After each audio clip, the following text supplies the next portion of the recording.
Welcome back, my amazing learners. We're on to our second lesson about digital citizenship. Now, just as how you're a part of your community, wherever you live, it's the same thing online. You have to remember that as a part of the community, you have a responsibility to yourself and to other people. Now let's look at the cartoons there on the screen. We have a green one on top, pause, a pink one in the middle, breathe, and then a purple one on the bottom that says finish up. Now we're going to learn what that means because our objective today is to learn how to pause for people. People, including you. Remember, we want to have a happy balance in our life. We can't spend all of our time online or all of our time offline because we live in a digital world. Okay, so let's begin. Let's listen to the first question. How do you say goodbye to technology when you don't want to?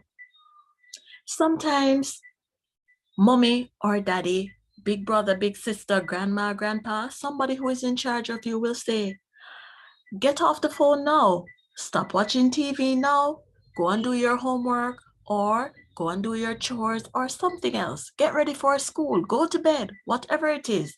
Sometimes we have to say goodbye to technology. We have to stop, we have to pause, even when we don't want to. So today, we're going to learn how to say goodbye to technology, even when we don't want to.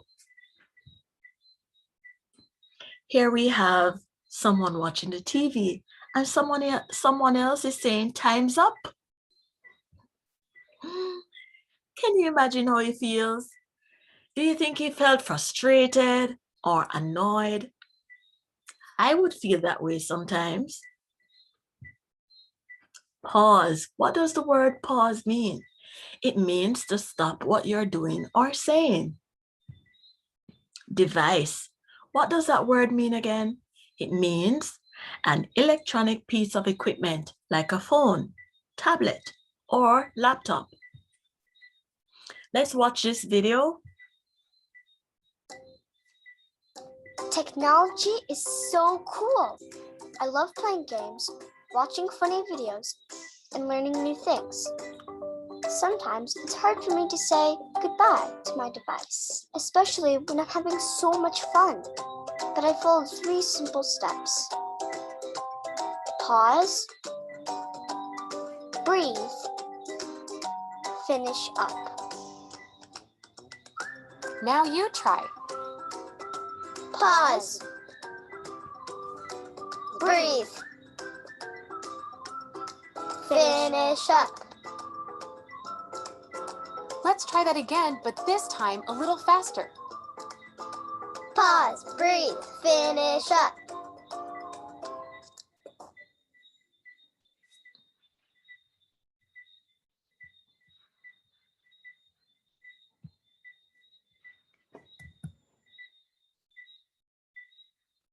So here we have it. Pause, breathe, finish up. Let's look at this scene. Arms is at home watching TV on the couch. Arms' mom comes in and asks Arms to turn it off because they need to leave for school. Mom says, time for school. Legs is at school and is playing a math game on a tablet. Legs' teacher says it is time to clean up and get ready for recess. Time to clean up. Feet is at school, working on an art project on a computer. While working, Pete's teacher starts talking because he wants to remind students that when they are done, they should print it out and place it in their folder. Attention, please. Pause and think for a moment. I am going to make sure that I post the link in the description box so that you can draw yourself doing the pause, breathe, finish up routine. and write a word or sentence to explain your picture. So remember, the link is in the description below. I really hope that you learned something in this lesson today. This was just the second lesson, and there are many more to follow. Bye, until the next time.